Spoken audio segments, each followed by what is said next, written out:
amigos de este esfuerzo de llevarle a usted esa verdad con justicia, con dos amigos que ayer los leí en redes sociales y le pido al equipo que nos grabe, los leía muy, muy felices ayer por la tarde.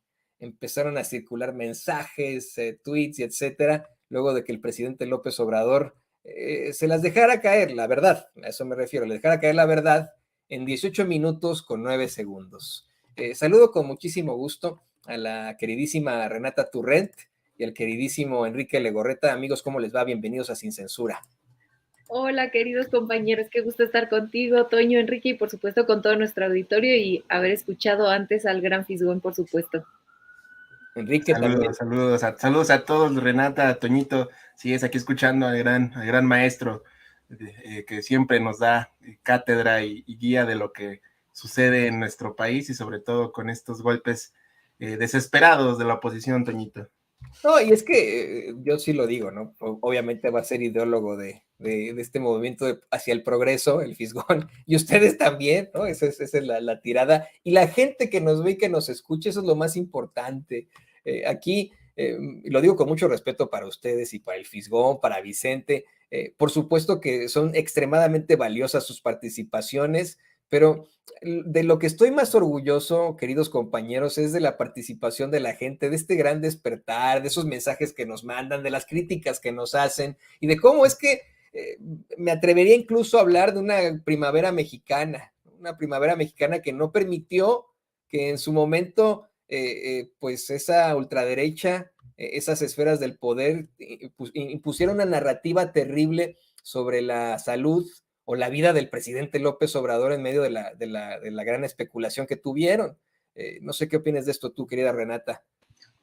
Totalmente de acuerdo. Yo siempre pienso, hay un artículo buenísimo de Violeta Vázquez Rojas donde expone cómo los intelectuales, entre comillas, de la derecha, un poco en respuesta a Roger Bartra cuando dice que no hay intelectuales de izquierda, y le dice, bueno, claro, lo que no se han dado cuenta de ese lado es que ellos creían que eran los traductores de la gran política y que solamente gracias a ellos se podía entender la política y a su vez usaban palabras muy difíciles de entender para que nadie les entendiera y entonces pudieran seguir diciendo que el monopolio de la traducción política la tenían ellos. Y lo que hace López Obrador es decir, eso es falso.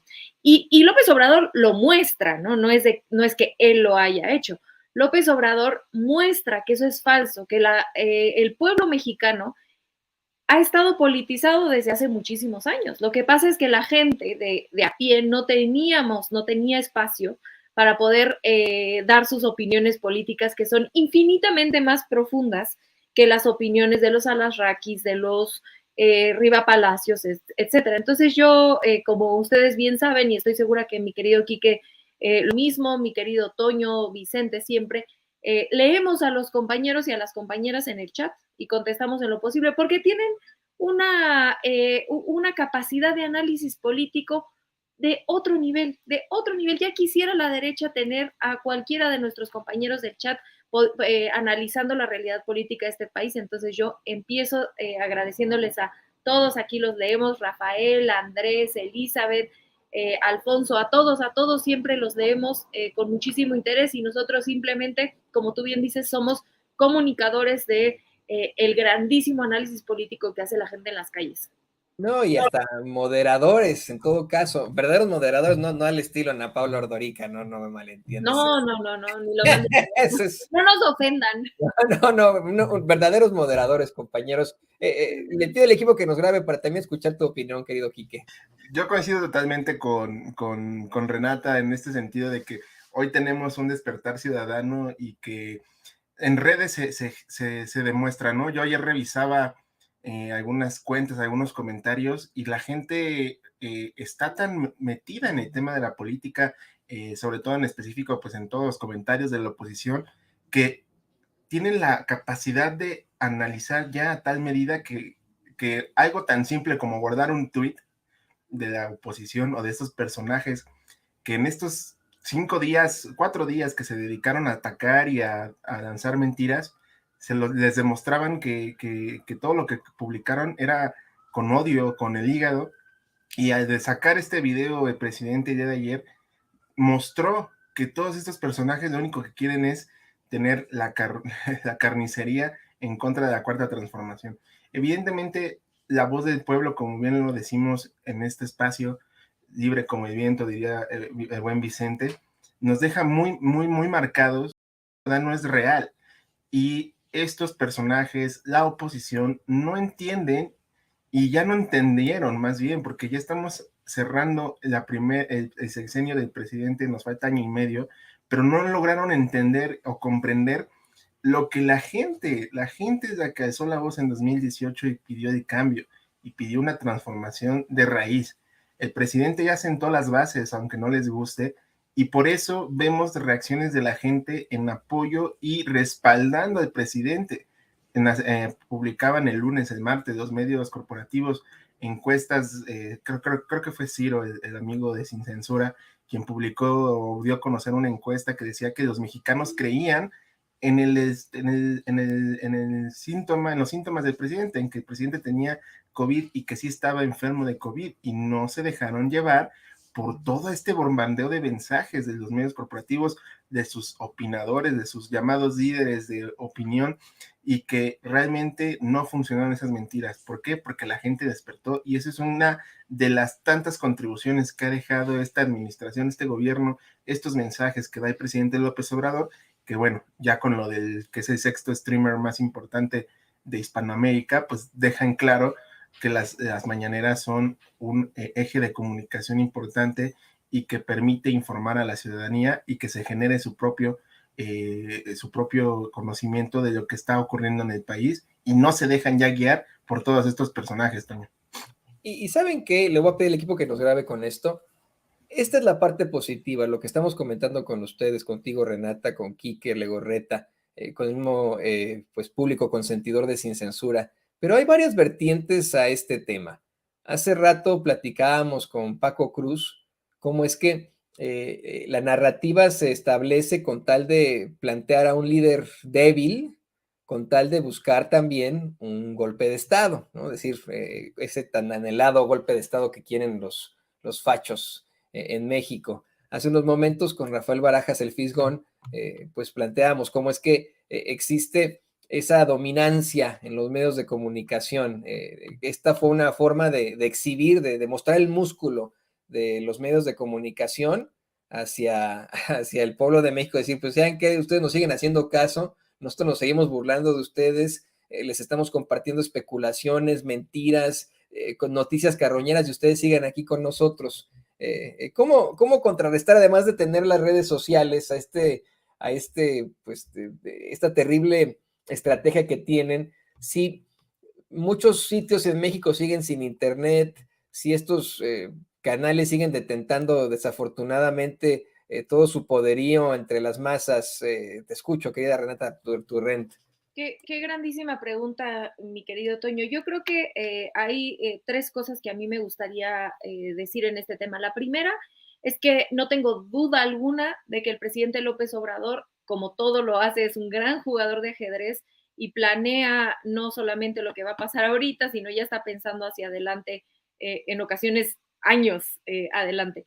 En el caso de lo que sucede este fin de semana y las especulaciones que detonan el contagio de COVID del presidente López Obrador, muchos preguntaban, bueno, y ahí vimos hasta Sarmiento decir, pues a falta de información, los medios tienen el derecho de especular. No, señor, no, el derecho, y mañana van a pedir, me burlaba yo de que mañana van a pedir el derecho humano a mentir, ¿no?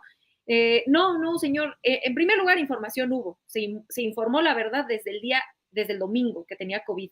Después el secretario de Salud dijo lo que había pasado. La esposa del presidente, la doctora Gutiérrez Müller, también explicó el lunes que estaba bien, que tenía COVID, que estaba en aislamiento, como todos sabemos que se tiene que tratar el COVID con paracetamol, agua y descanso. Pero entonces decían que el presidente estaba mintiendo porque no había salido un video a explicar, y sacaron unas cartas exigiendo que se diera un reporte médico detallado del presidente cuando se estaba informando. Entonces yo lo que creo es que el presidente, como muchas veces les hace, y con todo respeto, de manera no muy inteligente, caen les avienta un estambre les avienta un estambre y ahí van atrás. Y en esta ocasión les avienta el estambre de decir, les pongo un tuit, no les voy a contestar, no les voy a conceder que quieran un reporte de la manera que quieran. Si yo estoy informando, si el secretario de Gobernación está informando en las mañaneras, está respondiendo a todas las preguntas, lo que hace es que da un espacio para que los medios de comunicación y los opositores se exhiban por sí solos. Se desnudaron, mi querido Toño, mi querido Quique, 3 días completos y hoy se siguen desnudando. Se desnudaron en 3 líneas. La primera, de la miseria humana de desearle la muerte a cualquier ser humano, vaya, nadie merece, no, somos humanistas, deberíamos todos de serlo, no creemos que nadie deba morir, ¿no? Creemos que debe haber justicia, puedes estar en desacuerdo con el presidente López Obrador, pero de ahí a desearle la muerte a alguien y desearle además son tontos, ¿no? Porque con todo respeto, desearle la muerte al presidente de la República, pues va a causar una crisis política, una crisis económica, que no les conviene tampoco a ellos, porque tampoco es como que van a ganar sin el presidente López Obrador. Ellos creen, Fabricio Mejía decía en su videocolumna hoy, son más presidencialistas la oposición que el mismo presidente, porque ellos creen que a falta del presidente el movimiento obradorista se cae. Eso es falso, es al revés. El presidente López Obrador representa un movimiento de millones de mexicanos. No depende meramente del presidente. Y eso lo vamos a ver en el 24, porque el movimiento va a continuar. Entonces, creen que, dado que no le pueden ganar políticamente, pues desearían hasta su muerte. Entonces, en ese sentido, se desnudan que no creen en el movimiento, que no creen que existamos esa masa, esos millones de mexicanos que creemos en el proyecto de nación del presidente, incluso más allá de él, porque vamos a continuar después de que él se retire. Se exhibe la prensa, como ya bien explicado el Fisgón, y yo estoy totalmente de acuerdo. Urge una reforma a los medios de comunicación, urge que se pueda regular. El presidente dice que los medios se deben de regular con los medios. Yo sinceramente en eso no estoy tan de acuerdo con el presidente. Yo sí creo que debe haber una reforma. Entiendo que políticamente no la puede hacer él porque ya dirían, ya quiere callar a los medios porque ya le han hecho una guerra sucia por décadas que políticamente para él es difícil, pero sí coincido con el Fisgón en que es necesaria hacer una reforma a los medios de comunicación. Y 3, y último, lo que tú mencionas que es importantísimo, ¿qué sucede en aquellas comunidades donde no logran tener acceso al Internet, que debe ser un derecho, no un privilegio? Y yo pongo de ejemplo lo que se ha hecho en la Ciudad de México, que es la ciudad con más puntos de Internet gratuito en el mundo, ¿no? Tiene aquí la Ciudad de México un récord Guinness, y que ese es el plan del gobierno de López Obrador, que ha sido complejo, ha sido muy difícil, pero que nos permite analizar a su vez 2 cosas. Una, el derecho al Internet, porque nos genera a su vez derecho a la información, y 2, por qué es indispensable que este tipo de servicios, en su momento fue la luz con la CFE, tienen que ser garantizados por parte del Estado, porque si no, las empresas como Telmex, como todos los que dan servicios de Internet, pues no llegan hasta las comunidades más pobres porque para ellos no es negocio. Entonces, regresamos a ese argumento de por qué la CFE tiene que ser rectora de la electricidad y lo mismo por qué el Estado tiene que ser rector, tiene que tener la capacidad de otorgar Internet a todos los mexicanos, porque debe ser un derecho, mis queridos compañeros. Yo sí quiero decir que políticamente hablando, Renata, Quique, público consentidor, es imposible y es verdaderamente estoparse con pared el hecho de buscar una normativa, una regulación a los medios de comunicación, porque siempre, siempre, siempre va a ser esto considerado como una afrenta a nuestra libertad de expresión, a la libertad de prensa. Es para un político tal vez el tema de los temas más difíciles, esto junto con el aborto, son temas que los políticos nunca quieren tratar porque son muy, muy difíciles. Y es ahí donde nos toca a nosotros, pues sacar la cabeza, sacar el brazo, y nosotros como periodistas independientes, como intelectuales independientes, como, no sé, libres pensadores, tenemos que de alguna u otra forma luchar por algo distinto. Creo que somos nosotros los que estamos comenzando pues esta búsqueda por esa verdad con justicia, en la que al mismo tiempo exhibimos a esos medios de comunicación corporativos en aras de que desaparezcan de una vez por todas, de que una vez por todas podamos llegar cada vez a más personas, que la gente le apague la caja idiota, refiriéndome a la televisión, a la radio, y busque medios independientes, busque informarse donde, pues, si bien es cierto, no está la verdad absoluta, porque esa no existe, está la verdad con justicia. Y con esto paso con Quique, le voy a pedir a Diana que por favor nos grabe. Diana se incorpora al equipo, no saben, pero es también parte del equipo, querida Renata, querido Quique, querido público consentido. Le decía a Diana que nos grabe. Tú, como yo, querido Quique, estoy convencido, obtuviste una serie de planteamientos de fuentes a tus redes sociales, a tu WhatsApp, de lo que podría haber estado pasando con el presidente López Obrador. Muchos de nosotros, nuestras fuentes nos informaron de ciertas cosas, pero lo más ético periodísticamente hablando, en una situación que podría resultar en varias vertientes, era dar a conocer la versión oficial de lo que estaba ocurriendo, no las habladas, no lo que le dijo el amigo de un amigo, no lo que planteó la hermana de un supuesto médico militar, no, no, no. Aquí, al hablar de la ética, cuando se presenta pues esta enfermedad del presidente López Obrador, este contagio de coronavirus, por supuesto que estuvimos preocupados, obtuvimos esta serie de noticias, esta serie de fuentes, pero lo ético fue determinar lo que nos había planteado el presidente López Obrador en su tweet, y lo que resultó ser, ¿no? Que se había contagiado de coronavirus y se acabó.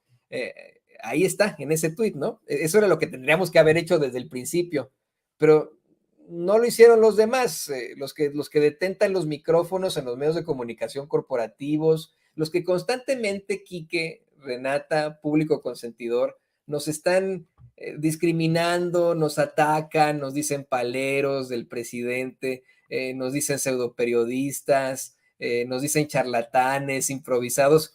Ellos, con la mayor charlatanería, con la mayor improvisación, sí utilizaron fuentes para determinar situaciones verdaderamente lamentables, sí especularon, querido Quique, y hoy, pues ahí están en el basurero de la historia. ¿Qué opinas de todo esto? Mira, yo iba a dar un análisis igual que de Renata, pero Renata me ganó, entonces yo agregaría lo siguiente.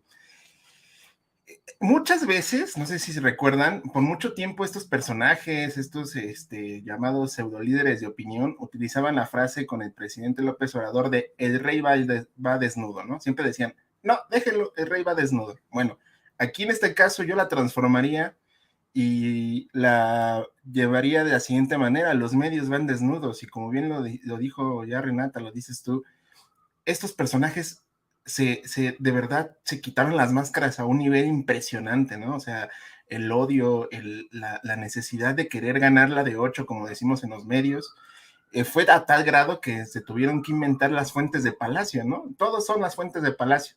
Todos decían, es que tengo fuentes cercanas en Palacio, o tengo fuentes cercanas con los militares que me informan que está esto y lo otro y lo otro. Aquí, desafortunadamente, vuelve lo que hemos hablado en todos estos 4 años, que es los medios perdieron el control de la información que ellos privatizaron o monopolizaron por mucho tiempo, y al no tener la información de todos que les daban esos datos que por mucho tiempo manejaron, pues se están inventando ya las cosas, y quedó demostrado a ese nivel que hoy podemos decir que los medios están de nueva cuenta exhibidos de forma muy grotesca. El presidente, como bien lo dice Renata, les aventó ahí el señuelo y solitos cayeron, no necesitó hacer nada, quedarse descansando, necesitando recuperarse, y él tranquilo, inclusive yo creo hasta viendo, leyendo cosas que necesitaba hacer, porque en el video lo dice, que ya se preparó hasta el discurso para el 5 de mayo, y ya que ya tiene listo lo que va a hablar el 5 de mayo, entonces esta jugada, como bien lo señala Renata, fue magistral de un ajedrecista bastante inteligente y bastante diría yo hasta cierta forma, con todo respeto, mañoso del presidente, porque literal los dejó en la lona, y nos deja en claro algo que siempre hacen estos personajes o estos medios: menosprecian al presidente, creen que es tonto y que es nada más va a las mañaneras y se duerme, ¿no? El presidente es la persona más inteligente y es el estratega político más importante de este país, y no habrá nadie mucho tiempo que le llegue a los talones de lo que ha hecho el presidente. Y en comunicación, no se diga, y está todo en la mesa para decirles a la oposición y a los medios aliados que la regaron. La diferencia aquí sí, yo sí creo que necesitamos un cambio en los medios de comunicación, y se necesitan pues unas reformas de cierta forma, pero al ser entes privados pues es un poquito más complicado que se lleven a cabo cambios o transformaciones.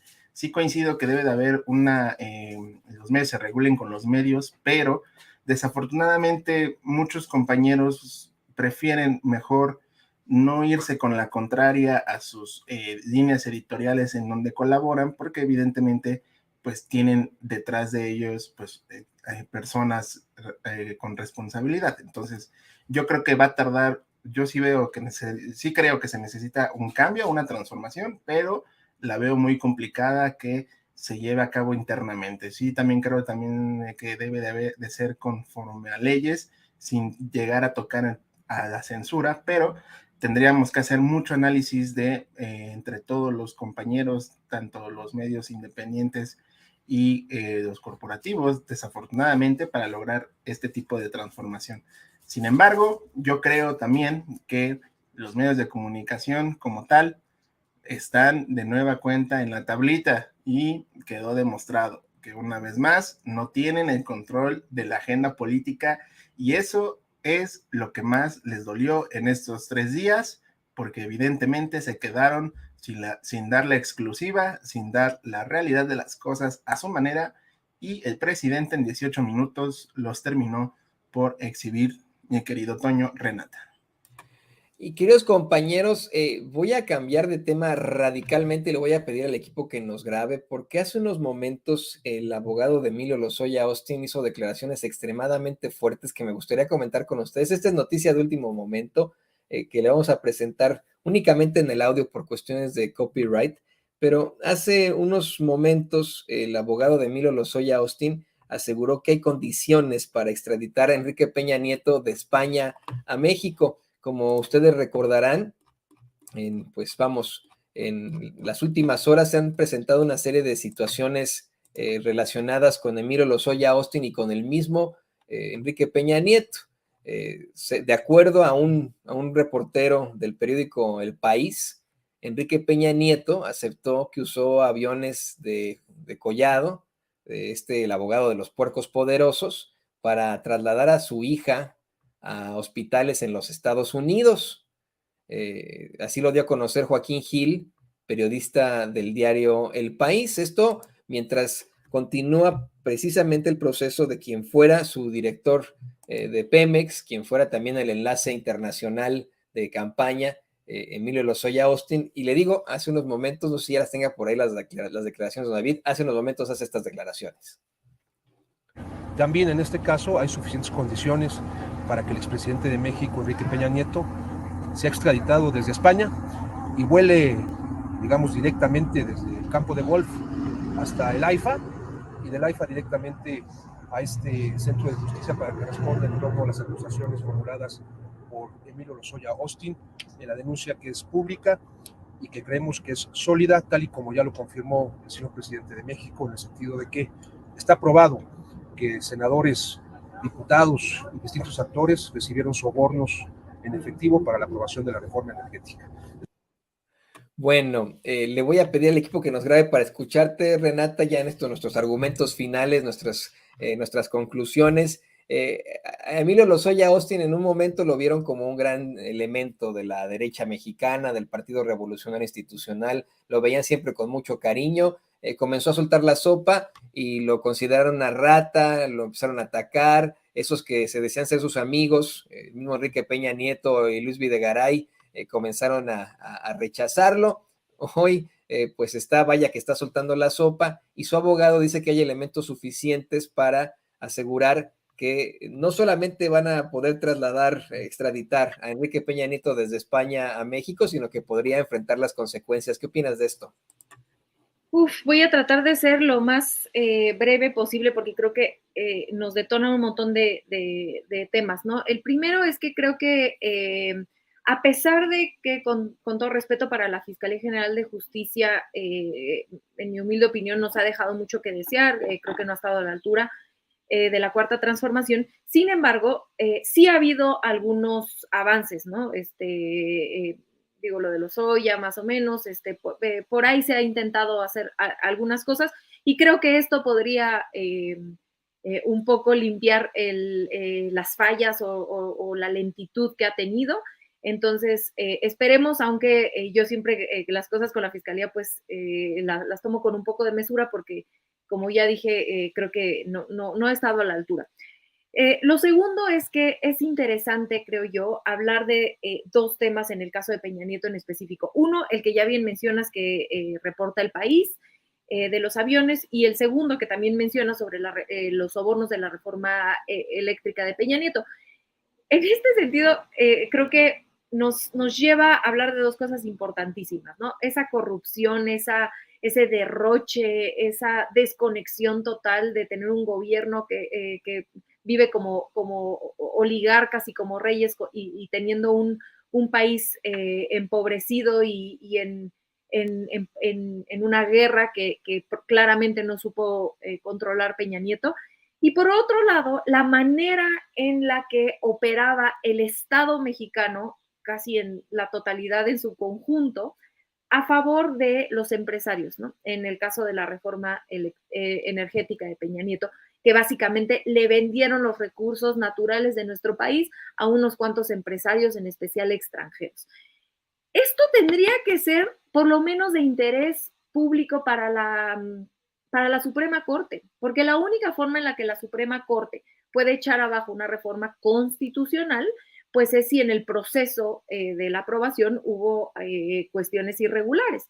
Entonces tendría que ser algo que de futuro podrían estar. Por supuesto, no tengo ninguna confianza porque al parecer la mayoría de los ministros de la Suprema Corte se enfocan en leer letras como si no tuviera ningún tipo de contexto político, social alrededor de las reformas que algunas tumban porque no les gustan políticamente, socialmente, y otras, por el contrario, las dejan pasar a pesar de que haya dudas importantes en el proceso. Insisto, esto tendría que comprobarse primero legalmente para que la Suprema Corte lo pudiera agarrar, pero definitivamente tendría que ser un tema que tendría que estar en la mira de los y las ciudadanas del pueblo de México en caso de que esto se pudiera concretar y pensar en por qué esa reforma que tuvo de origen en el proceso un montón de irregularidades es legítima, ¿no? O por lo menos cuestionar si es legítima. Y lo último que me gustaría mencionar es que mucho se dice que este gobierno no ha logrado acabar con la impunidad de otros gobiernos y que solamente se queja del pasado, pero que en realidad nadie paga las consecuencias y que no hay justicia. Y yo creo que si bien, insisto, la Fiscalía ha quedado corta, por supuesto el Poder Judicial, ahí tenemos el caso de Rosario Robles, nos han quedado cortos. Creo que es indiscutible la voluntad política de nuestros gobernantes de la 4T de buscar la justicia, ¿no? Eso creo que es indiscutible, porque no se podría explicar el juicio de García Luna sin la cooperación e incluso, me atrevo a decir, la operación política. Y no digo que la operación política es una persecución, simplemente de permitir que las investigaciones en Estados Unidos siguieran su curso en contra de Genaro García Luna sin que el Estado mexicano lo bloqueara. A eso me refiero, ¿no? Porque luego van a sacarme el contexto y van a decir, ya ven que sí hay persecución política en contra del narcotraficante Genaro García Luna. No, simplemente se permite que las instituciones hagan su trabajo para que se investigue y en su caso se castigue, como fue el caso de García Luna. Y en la Ciudad de México, ya bien lo hablaban ustedes, mi querido Toño y con el Fisgón, sobre el cártel del PAN, le llaman el cártel inmobiliario aquí en la Benito Juárez, pero creo que un nombre más adecuado es el cártel del PAN, porque no solamente el dinero que se robaron, las propiedades que se robaron, no solamente son necesariamente del cártel inmobiliario. Ya sabemos que Taboada, por ejemplo, hizo contratos millonarios, 207 millones no Santiago Taboada, perdónenme, Von Ruerich, el que está ahora preso, 207 millones de pesos en empresas fachada que según iban a recoger el cascajo de lo que se cayó en 2017, que en parte también fueron responsables ellos porque hicieron mal, dieron permisos que no tendrían que haber dado, y ni siquiera se retiró el cascajo de los edificios que se cayeron. Es un escándalo tremendo que trasciende la Benito Juárez, que trasciende lo inmobiliario y que más bien se empieza a convertir en un modus operandi de cierto grupo político dominante del PAN, que le ayuda, por supuesto, ahí está Romero, por supuesto, su líder, que les ayuda a financiar operaciones políticas, no solamente en la Benito Juárez, sino en la Ciudad de México, e incluso me atrevo a decir que a nivel nacional, porque este grupo político del cártel del PAN, pues es uno de los grupos políticos más importantes de todo el panismo nacional, ¿no? No solamente en la Ciudad de México. Entonces, yo lo que quiero decir es que a nivel local también hay avances muy importantes en cuanto a crímenes, delitos que se cometieron en sexenios anteriores, que hoy se están investigando y en su caso el Poder Judicial castigar, y que tengamos muchísimo cuidado, y yo aquí me atrevo a pedirle a nuestros queridos, nuestra querida audiencia, que nos ayuden en las calles, que nos ayuden con sus familiares a detener esta narrativa que están tratando de instaurar, que es totalmente falsa, de la persecución política. Porque si fuera una persecución política, pues sería muy sencillo, en el caso del cártel del PAN, por ejemplo, decir, a ver, bueno, Santiago Taboada es del PAN y es del mismo grupo político de ellos. Él tiene acceso a todas las carpetas, a todos los contratos que se dieron. Si fuera falso lo que está diciendo la fiscalía, pues Santiago Taboada podría sacar los contratos, enseñar que se ejecutaron de manera legal, que las obras se hicieron, que la limpieza de cascajo se hizo, etcétera. ¿Por qué no lo hace? Pues porque eso es obvio que es cierto lo que está anunciando la fiscalía, ¿no? Lo mismo con Genaro García Luna. Bueno, él sí ya está en juicio, ¿no? Y en este sentido creo que lo que tendría que hacer el PAN sería deslindarse, ¿no? Pero incluso ni siquiera se deslindan. Entonces, si no se deslindan de un narcotraficante, pues eso, con todo respeto, los hace cómplices, ¿no? Y los hace cómplices de no informar si Felipe Calderón sabía o no sabía. Entonces, no pueden salir después a decir que hay una persecución política cuando no están queriendo colaborar con las autoridades que están tratando de traer justicia. Y cierro diciendo que hay otra hipocresía por parte de la oposición. Estos mismos que hoy gritan que todo es persecución política para defender a los delincuentes de otros sexenios, de sexenios anteriores, fueron los mismos que dijeron que la ley se aplica y no se consulta cuando se propuso de manera que además es un derecho constitucional que tenemos los mexicanos, hacer la consulta popular de juicio a expresidentes. Entonces, no les gusta que se consulte, tampoco les gusta que se aplique la ley, lo que quieren es continuar de manera impune, robando y haciendo fechorías, mis queridos compañeros. Sí, no, un carnaval de cinismo y de hipocresía, estos, desde la Suprema Corte de Justicia hasta los politiqueros, es verdaderamente ridículo. Para cerrar, y le pido al equipo que nos grabe, Quique, tus conclusiones también. Mira, yo estoy viendo que ya se está abriendo un nuevo frente y, como bien lo dices, de última hora, la información que está surgiendo con el tema de la justicia en este país. Yo estoy recapitulando la información de lo que hablaba tanto Renata como tú, y creo que más que el tema de Peña Nieto, creo que otra vez la fiscalía está haciendo de las suyas, porque estoy leyendo que se logró ya un acuerdo de criterio de oportunidad con Lozoya. Entonces me parece que va a haber ahí un nuevo frente entre el caso Lozoya y Enrique Peña Nieto, porque si esto se confirma, más bien ya está confirmado, el punto aquí es ver qué pruebas va a entregar Lozoya y con qué sustento, porque si estamos viendo que con la Suprema Corte de Justicia tenemos un problema con que todo le están dando facilidades a los criminales de cuello blanco, pues imagínate con qué van a justificar estos estos señalamientos por parte de Lozoya en contra de Peña Nieto y como bien lo sabemos, la responsabilidad que tuvo con todo el desfalco que hay en Pemex. Entonces, yo creo que se está abriendo un nuevo frente, Toño, que vamos a empezar de cero en cuanto al tema de otorgar justicia a la corrupción que se vivió durante un sexenio, el sexenio más corrupto de este país, y no lo digo yo, lo dicen las estadísticas y lo dicen todas las investigaciones que se han publicado respecto a lo que se llevó a cabo en esta administración llamada de Enrique Peña Nieto, y me parece que el Poder Judicial nos va a dar mucho de qué hablar y muchos corajes, porque ya estoy viendo las discusiones que se van a venir con este caso, y yo creo que debemos estar preparados con toda la información que se genere por parte de Lozoya, porque repito, ha hablado mucho, ha dicho mucho, pero no se han presentado pruebas contundentes, y que la fiscalía, también otro espacio en el que no se ha podido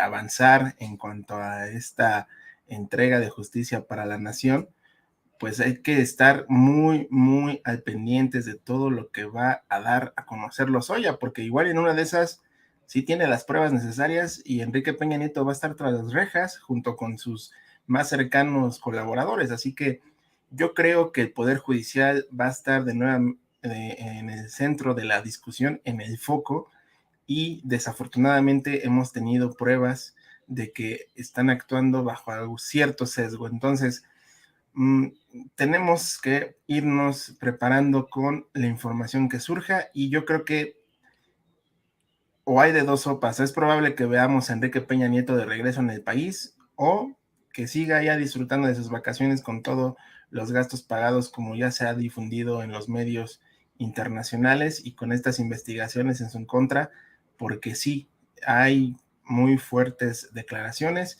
y sobre todo va a haber demasiado que estar revisando de los dichos de Lozoya, porque si ya logró un acuerdo es porque hay algo fuerte detrás, y si el abogado ya dijo que hay posibilidades de que Peña Nieto regrese, es por algo. Así que hay que estar al pendiente, Toño, Renata, y coincido totalmente, el Poder Judicial hoy es el centro de la discusión, porque es el poder que nos ha querido transformar y que nos demuestra que es necesario que se reforme y que cambien las cosas en el Poder Judicial, Toño.